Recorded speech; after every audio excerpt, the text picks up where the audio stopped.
ठंड में छत पर सोने वाला गांव। पायल शाम का खाना रसोई में बना रही थी और गुस्से में साथ में बड़बड़ा भी रही थी। पता नहीं इन लोगों को क्या दिक्कत है, एक बात भी समझ में नहीं आती है, हमेशा बस अपनी ही मनमर्जी करनी होती है। अरे फिर हमारा इस घर में रहने का फायदा ही क्या है जब हमारी मर्जी का कुछ चलता ही नहीं है। एक तो इतनी ठंड है, फिर भी इन्हें समझ में नहीं आता। आखिर पायल इतनी ज्यादा गुस्से में क्यों थी, जानने के लिए जरा कहानी में आगे बढ़ते हैं। पायल खाना बनाकर सबको परोसती है। सभी टेबल पर बैठकर साथ में खाना खा रहे थे। चलो चलो, खाना तो खत्म होने वाला है, अब खाना खाते ही सब जल्दी से ऊपर पहुंच जाओ, सोने की तैयारी शुरू करो, आज वैसे ही पहले बहुत देर हो गई है। हाँ मम्मी, चिंता मत करो, बस अभी खाना खाकर ऊपर बिस्तर लगा देंगे, मैं और भाभी दोनों मिलकर। ठीक है, पहले हम ऊपर चले जाते हैं, उसके बाद तुम दोनों बिस्तर लेकर ऊपर आ जाना। हाँ जरूर, यही काम रह गया है ना मुझे तो। सभी खाना खा लेते हैं और उसके बाद पायल और रिया दोनों मिलकर छत पर जाकर बिस्तर लगाने लगती हैं। दोनों बिस्तर बिछा ही रही थी, तभी वहां सामने वाली छत पर, जो उनकी दीवार से बिल्कुल दीवार सटी हुई थी, उनकी पड़ोसन बहू भी वहां पर बिस्तर बिछा रही थी। और पायल, घर का सारा काम खत्म हो गया? हाँ, सबने खाना पीना खा लिया है, अभी सबका बिस्तर लगा दूंगी, सब लेट जाएंगे, उसके बाद बस बर्तन धोने बचे हैं, जाकर वही धोऊंगी। एक तो इतनी ठंडी ठंडी हवा चल रही है और ठंड में रात को बर्तन धोना बड़ा मुसीबत होता है। इसलिए सर्दी में मैं तो पहले ही काम खत्म कर लेती हूँ, उसके बाद काम करने का मन ही नहीं करता, वो भी ठंडे पानी से। तभी वहाँ पर पायल और नेहा के ससुराल वाले ऊपर आ जाते हैं। अरे शीला आ गई, आज तो तू भी जल्दी छत पर आ गई, लेकिन आज तो बहुत ही ठंडी हवा चल रही है, बड़ी ठंड है, मैं इसीलिए मोटी रजाई लेकर आई हूँ। हाँ सच में बहुत ठंडी हवा चल रही है, हमने भी मोटे कंबल और रजाई निकाल ली है, अब सर्दी बढ़ेगी और मैंने सोचा तेरे और सरला दोनों के साथ मिलकर आज गप्पे लड़ाऊंगी, इसलिए मैं छत पर जल्दी आई। आज मेरे पास तुम्हें बताने के लिए बहुत धमाकेदार खबर है। क्या कहा, सच में? बता फिर तो जल्दी। अरे रुक जा, एक बार सरला को भी छत पर आने दे, वो भी बस आती ही होगी, तब तक मैं अपनी बहू से गर्मा गर्म चाय मंगवा लेती हूँ, छत पर ठंडी ठंडी हवा में चाय पीने का मजा आएगा। दरअसल ये गांव जहाँ पर हर किसी को छत पर सोने की आदत थी, पूरा गांव ही छत पर सोता था। उन सभी को छत पर खुली हवा में सोना बहुत अच्छा लगता था। इस तरह सभी छत पर पहले जाकर थोड़ी बहुत देर बात करने की आदत थी और उसके बाद सभी एक दूसरे से बात करते हुए सो जाते थे। लेकिन वहीं दूसरी तरफ जब पायल नीचे बर्तन धोने आती है तब वो गुस्से में बर्तन धो रही थी और वो पहले से ही गुस्से में थी। गुस्सा आना तो लाजमी है ना, बताओ भला ऐसी छत पर कौन सोता है। अरे मैं तो घर की बहू हूँ, कम से कम मुझे तो कमरे में अकेले सोने दो, ऊपर से इतनी सर्दी में छत पर सुला देते हैं। गर्मियों में तो मैंने कुछ नहीं कहा था, लेकिन कम से कम सर्दी में तो मुझे चैन से सोने दो। तो बहू को छत पर सोना पसंद नहीं था, जो कि जरा लाजमी भी है। वहीं दूसरी तरफ सरला की बहू, जिसकी अभी नई नई शादी हुई थी, वो भी छत पर बिस्तर लगाने जा रही थी, लेकिन उसने घूंघट किया हुआ था, जिसकी वजह से वो सीढ़ी पर गिर जाती है। ओए माँ, मर गई मैं तो, फूट गई, बड़ी जोर की लगी है, पैर भी मुड़ गया। उसकी आवाज सुनकर उसकी सास सरला और उसकी ननंद मोना दोनों वहां आती हैं। अरे भाभी, क्या हो गया, आप ऐसे क्यों चिल्ला रही थी? मैं सीढ़ी पर गिर गई हूँ, बहुत जोर से चोट लगी है और मेरा पैर भी मुड़ गया है। मुझे नहीं लगता अब सोने में ऊपर जा पाऊंगी, आप सब ऊपर चले जाइए, मैं रहने देती हूँ। ला दिखा, मुझे जरा सी ही तो चोट लगी है तुझे, तू भी ना बहू बहुत ही ज्यादा नाजुक कली है। चल मैं और मोना तेरी मदद करते हैं ऊपर छत तक जाने में, चिंता मत कर, हम तुझे यहाँ नीचे अकेले नहीं छोड़ेंगे, हम सभी का बराबर ध्यान रखते हैं। रही बात बिस्तर लगाने की, तो वो भी आज मोना ही लगा देगी। सरला और मोना दोनों रितु को पकड़कर छत पर ले जाते हैं। तब रितु मन ही मन सोचती है, चोट में भी मुझे नहीं छोड़ रही है, अरे कम से कम आज तो इसी बहाने मुझे नीचे सोने का मौका मिल जाता, लेकिन नहीं, एकदम जिद्दी ससुराल वाले हैं मेरे तो, सुलाना इन्हें मुझे छत पर ही है, ऊपर से यहाँ इतनी तेज हवा भी चल रही है, ठंड में तो मेरी कुल्फी ही जम जाएगी यहाँ पर छत पर। इस तरह रितु को भी जबरदस्ती छत पर ले जाया जाता है और हर कोई अड़ोसी पड़ोसी रात को छत पर खुले आसमान के नीचे बिस्तर लगाकर सोते हैं। यहाँ कुछ ऐसा ही था। इस तरह दिन गुजर रहे थे। वहीं पड़ोस में एक नई नवेली दुल्हन आई थी। तभी उसका गृह प्रवेश कर रहे थे और वहां पर सभी पड़ोसन थी। आजा बहू, गृह प्रवेश कर अपने दाहिने पैर से कलश गिरा दे। पलक कलश गिरा कर गृह प्रवेश करती है। उसके बाद सभी कहते हैं, हाँ, स्वागत है हमारे खुले गांव के ससुराल में। एकदम खुली और ताजी हवा का एहसास होगा यहाँ। बिल्कुल सही कहा, यहाँ पर ऐसा खुला वातावरण कहीं नहीं मिलेगा बहू, जैसा हमारे गांव में मिलता है। हमारी बहुओं से पूछो, इसलिए तो खुश रहती हैं। नई नवेली दुल्हन पलक को तो कुछ समझ में ही नहीं आता, लेकिन वहीं खड़ी पुरानी बहुएं कहती हैं, हाँ बिल्कुल बिल्कुल, हम तो कुछ ज्यादा ही खुश हैं यहाँ पर। हर रोज खुली हवा में सोने का हमें इतना अच्छा अवसर जो मिलता है, जिसकी वजह से हमारी रात की नींद पूरी नहीं हो पाती है। अरे कुछ दिन पहले मुझे चोट लग गई, लेकिन फिर भी जबरदस्ती मुझे छत पर लेकर गई है सुलाने के लिए। हाँ, और कल पूरी रात मुझे नींद नहीं आई। एक तो इतनी ठंडी हवा चल रही थी, ऊपर से मेरा कंबल भी इतना पतला था। आज भी मुझे खांसी जुकाम हो रखा है, लेकिन नहीं, इन्हें तो सिर्फ अपनी मर्जी चलानी है। सच में क्या ही कह सकते हैं इन लोगों को। अब अगले दिन जब पलक रात को सभी को खाना बनाकर खिलाती है, खाना खाने के बाद वो जब अपने कमरे में जा रही थी, तब उसकी सास उसे रोकते हुए कहती है, अरे बेटा कहाँ जा रही है? चल जल्दी से बिस्तर लेकर छत पर चल, वहीं पर हमारा बिस्तर लगेगा। ये बात सुनकर पलक को बड़ी हैरानी होती है। क्या कहा? छत पर? लेकिन ऐसा क्यों? अरे हमारे यहाँ ऐसा ही होता है। हमारे यहाँ पूरा गांव छत पर ही सोता है। छत पर एकदम खुली और ताजी हवा जो चलती है, छत पर सोने का जो मजा है वो कहीं और नहीं। जल्दी कर, सब लोग छत पर आ गए होंगे। ये बात पलक को तो बड़ी अजीब लगती है, लेकिन वो कर भी क्या सकती थी। जैसा उसकी सास ने करने को कहा, उसने वैसा ही कर लिया। उनके पीछे पीछे छत पर चली जाती है और चारों तरफ नजरें घुमाकर देखती है कि लगभग पूरा गांव ही अपनी छतों पर बिस्तर बिछा रहा था और आधे लोग तो सो भी गए थे। तभी उनकी पड़ोसन सुनीता कहती है, अरे वाह, हमारी नई नवेली दुल्हन भी आ गई छत पर। कैसे नहीं आती? छत पर सोने का मजा ही जो अलग है। वही तो, छत पर खुले में सोना जितना मजा और कहीं हो भी सकता है भला। वहीं दूसरी तरफ सुनीता की बहू मन में सोचती है, ये लोग कुछ भी अपने मन में खुद ही सोच लेते हैं, हमें अच्छा लगेगा, लेकिन इन्हें कौन बताए हमें जो छत पर सोना बिल्कुल भी पसंद नहीं है, लेकिन जबरदस्ती ऊपर उठाकर ले आते हैं।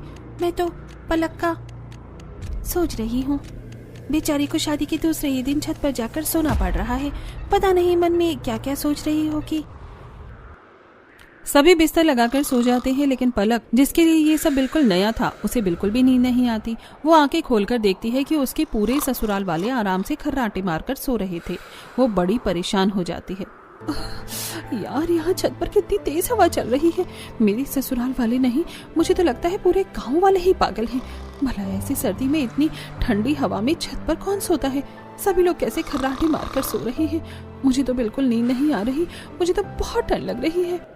इस तरह पूरी रात ठंडी हवा में पलक की कुल्फी जम जाती है। वो पूरी रात एक पल भी चैन से नहीं सो पाती और बस करवट बदलती रह जाती है।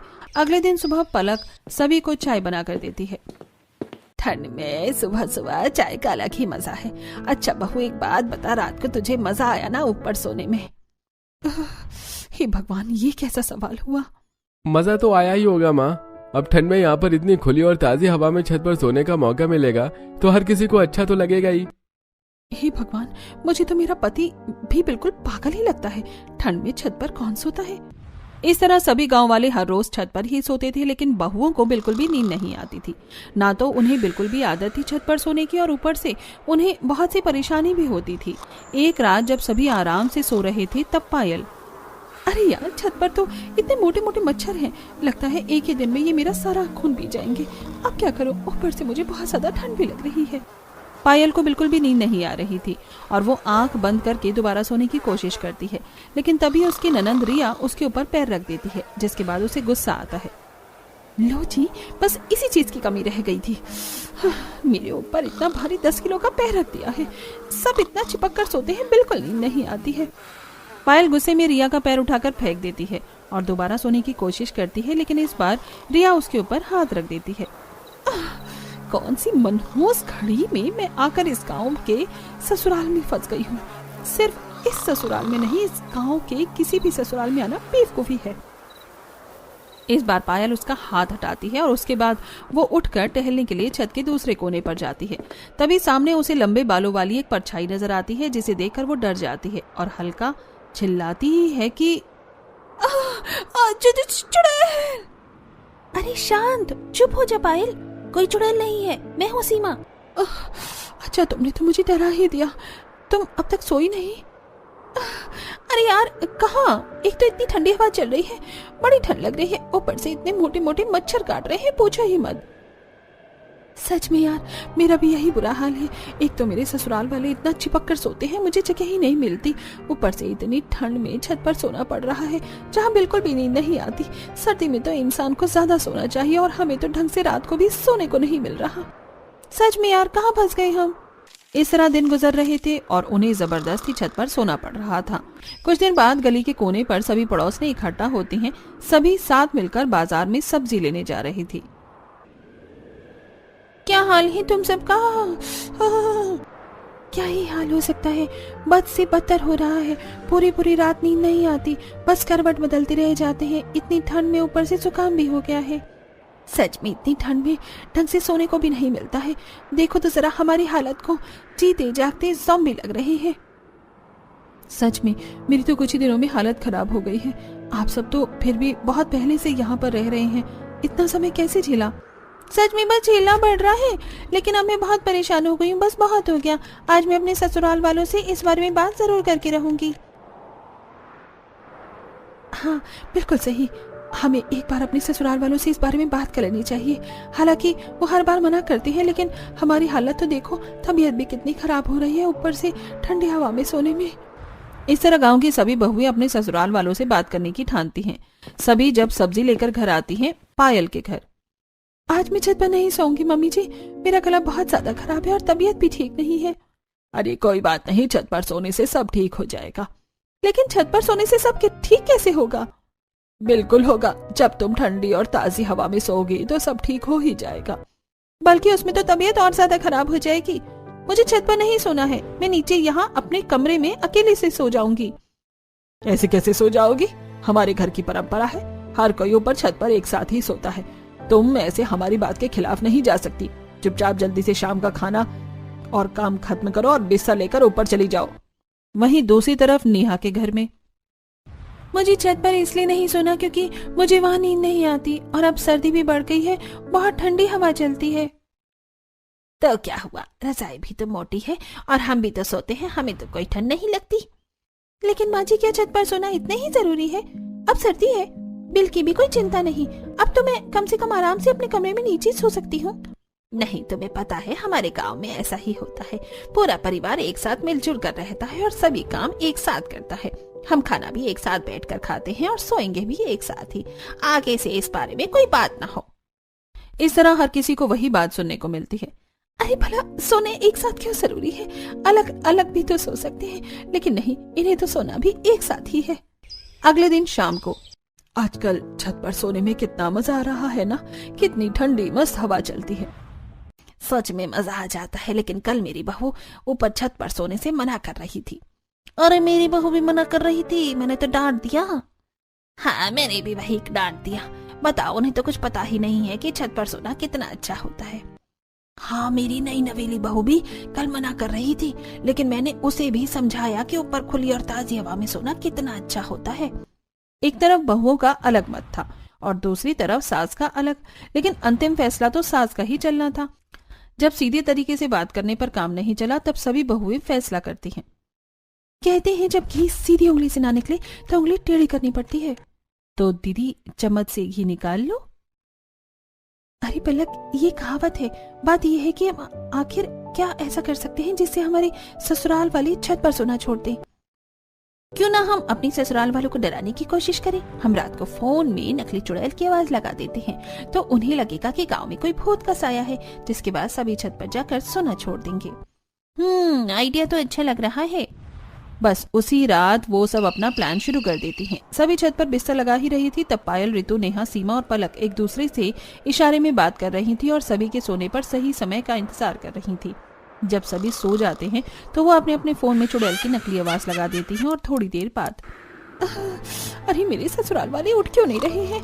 ये तो आराम से घोड़े बेच कर सो रहे हैं। वहीं दूसरी तरफ, मैं तो ठंड में जम जाऊंगी। इतनी देर से ठंड में इंतजार कर रही हूँ कि कोई तो डर कर चिल्लाएगा, लेकिन यहाँ सभी आराम से खर्राटे मारकर सो रहे हैं। धत तेरे की, मेरा ये प्लान तो फेल हो गया। प्लान फेल होने के बाद लगता है हमें हर रोज छत पर ही सोना पड़ेगा। इस प्लान से तो कोई भी नहीं उठा। डरना तो दूर की बात है, अब सो ही जाती हूँ। वैसे भी इतने दिनों से ठीक से सोई तक नहीं हूँ। पलक रजाई में मुंह ढककर सो जाती है। अगले दिन पांचों मिलती हैं। कल का प्लान तो बिल्कुल फेल हो गया।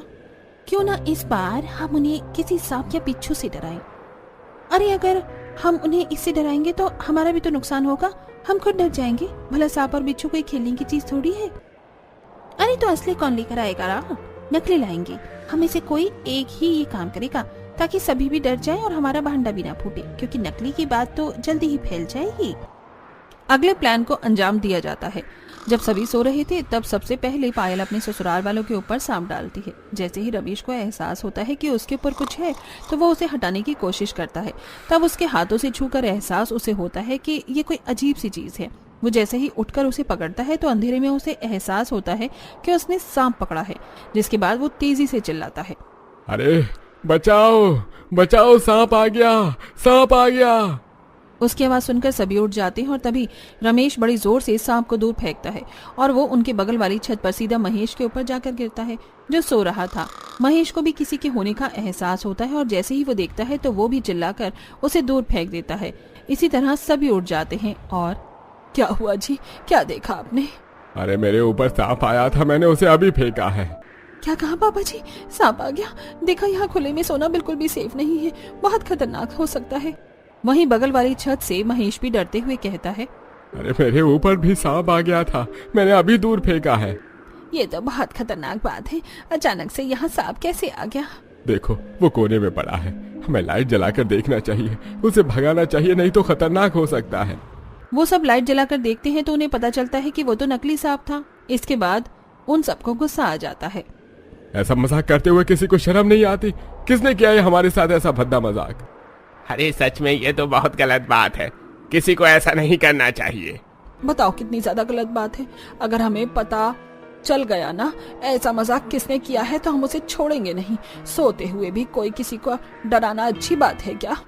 उन पांचों को जब एहसास होता है कि उनका भांडा फूट गया है तब सभी नर्वस होती हुई कहती हैं, सच में आंटी जी आप बिल्कुल सही कह रही हैं। जिसने भी ऐसा मजाक किया है बहुत गलत किया है। हाँ बिल्कुल सही किया। भला ऐसे सब करना भी शोभा देता है क्या?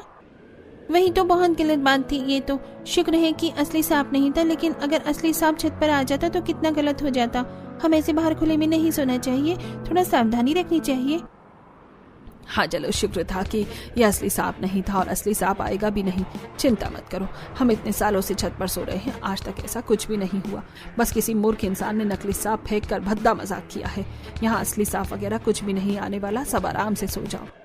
इस तरह सभी अगल बगल में छत पर एक दूसरे को समझाकर और बात करते हुए वापस से सो जाते हैं।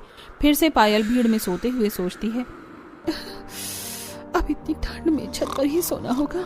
हे भगवान, मेरा तो दूसरा प्लान भी फेल हो गया। मुझे तो लगता है बुढ़ापे तक मुझे छत पर ही सोना होगा। तभी रिया अपना पर पायल पैर रख देती है। हाँ बस इसकी और कमी बाकी थी। इस तरह उन सभी ने अब हार मान ली और उनके ससुराल वाले यानी पूरा ही गांव छत पर सोना नहीं छोड़ सकता था। लेकिन वहीं दूसरी तरफ हर किसी की अब तबीयत कुछ ज्यादा ही खराब हो रही थी। अरे मुझे तो इतनी ज्यादा खांसी हो रही है, समझ नहीं आ रहा क्या हो रहा है। अरे मुझे खुद खांसी जुकाम हो रहा है, पता नहीं क्या है। गांव में लगभग सभी को एहसास हो रहा है। आप मेरी बात मानिए चाहे मत मानिए, लेकिन ये सब ऊपर छत पर सोने की वजह से ही हो रहा है। इतनी ठंडी हवा में हम छत पर सोएंगे तो तबीयत खराब होगी ही। नहीं, हम हर साल सर्दी में छत पर ही सोते थे, लेकिन पहले तो कभी ऐसा नहीं हुआ।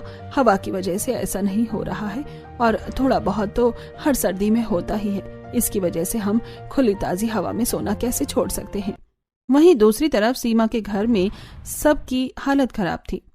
अरे मुझे तो बुखार भी हो गया है, पता नहीं कैसा सर्दी का मौसम आता है, हर बार बीमार करके जाता है।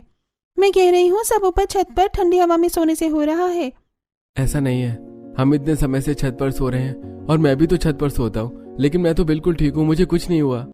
सीमा की सास की तबीयत तो खराब ही थी, लेकिन उसके बच्चे की भी तबीयत खराब हो रही थी। फिर भी कोई समझने को तैयार नहीं था। बेटा ये बुखार की दवाई पी लो वरना तबीयत ज्यादा खराब हो जाएगी। नहीं मम्मी, दवाई बहुत ज्यादा कड़वी है, मुझे पसंद नहीं है। मैं जानती हूँ बेटा, दवाई कड़वी है, लेकिन तुम्हें दवाई तो पीनी ही होगी, वरना तुम ठीक कैसे होगे। अच्छा चलो दवाई पी लो, फिर मैं तुम्हें बहुत टेस्टी चीज खिलाऊंगी। जैसे तैसे करके बच्चे को समझाकर सीमा दवाई पिलाती है। सबकी तबीयत खराब थी, लेकिन फिर भी कोई भी छत पर सोना नहीं छोड़ रहा था। कुछ दिन बाद सभी के टेस्ट करवाए जाते हैं और लगभग काफी ही लोगों की तबीयत ज्यादा खराब थी। जब गांव का डॉक्टर ये रिपोर्ट देखता है तो वो अपने जूनियर डॉक्टर के साथ गांव में कैंपेन के लिए जाता है। वहां पर वो सरपंच के साथ मिलकर सभी गांव वालों को इकट्ठा करते हैं।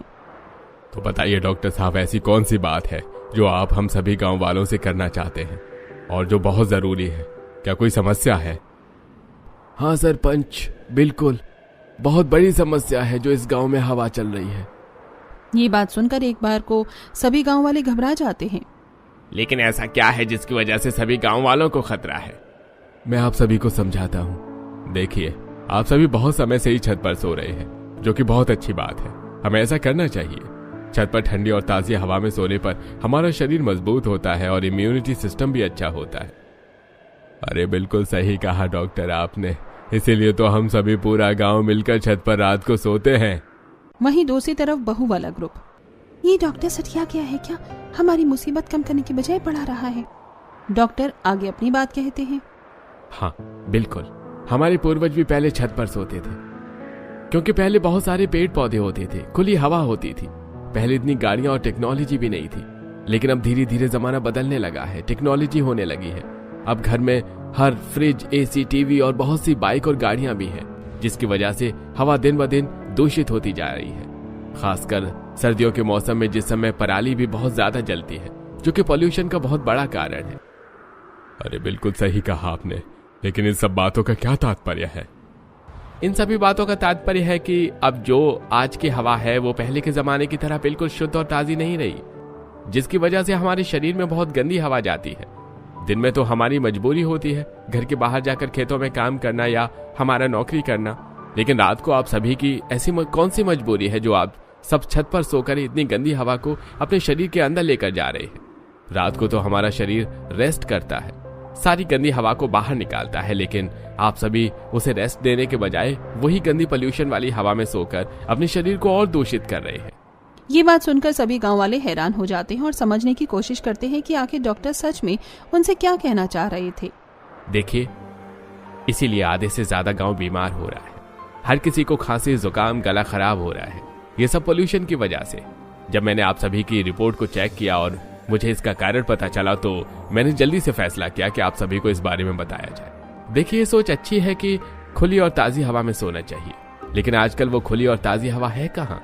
पहले के जमाने में पोल्यूशन नहीं था तो सब शुद्ध था, लेकिन आजकल आप वाकिफ हैं कि सब सच्चाई से। तो फिर इतना बड़ा खतरा क्यों मोल लेना, जिसकी वजह से हमारी तबीयत खराब होती है और ये हमारे स्वास्थ्य के लिए बहुत हानिकारक है। अरे बिल्कुल सही कहा डॉक्टर ने। तो आप सभी गांव वाले अगर अपने स्वास्थ्य को सही करना चाहते हैं तो सर्दियों में खासकर छत पर न सोया जाए, तभी पोल्यूशन ज्यादा होता है और गर्मी में इतनी परेशानी नहीं होती। अरे तो गांव वालों, सभी ध्यान से सुनो। हमारी पुरानी जो प्रथा थी छत पर सोने की, वो पुराने जमाने के हिसाब से ठीक थी, लेकिन बदलते समय के हिसाब से और बढ़ते पोल्यूशन की वजह से अब हमें फैसला लेंगे कि छत पर कोई न सोए। खासकर सर्दियों में सभी अपने परिवार के साथ अब नीचे अपने कमरों में ही सोएंगे। इस तरीके से ऑफिशियली ये गांव के सरपंच द्वारा निर्धारित हो जाता है। सभी गांव वालों को भी ये बात समझ आ जाती है और वो भी छत पर सोने का फैसला छोड़ देते हैं। सभी डॉक्टर के पास जाकर धन्यवाद करती हैं। हमें खुशी है कि हमारी बात सुनने के बाद आपने सभी को समझाने का निर्णय लिया। हमारी मदद करने के लिए आपका बहुत बहुत शुक्रिया। ये तो मेरा फर्ज है, एक डॉक्टर का फर्ज है सबकी जान बचाना और उन्हें सभी सही चीज से अवगत कराना। जब मुझे पता चला कि तबीयत खराब होने के बाद भी कोई नहीं मान रहा है और ये बहुत खतरनाक भी है, तो मेरा मन नहीं माना पीछे हटने का। मैंने निर्णय लिया कि सभी को अगर इस बारे में समझाया जाए। सच में हम सभी इन्हें समझा कर परेशान हो गए थे, लेकिन कोई हमारी बात समझने को तैयार ही नहीं था। आपकी वजह से गांव की ये समस्या सॉल्व हो गई है। वो सभी डॉक्टर को धन्यवाद करती हैं और डॉक्टर वहां से चला जाता है। उन्हीं के कहने पर डॉक्टर सभी को समझाने आया था। अब इस तरह उन सभी को भी ठंड में छत पर सोने से छुटकारा मिल जाता है और अब गांववासी अपने परिवार के साथ नीचे अपने अपने कमरों में ही सोते हैं।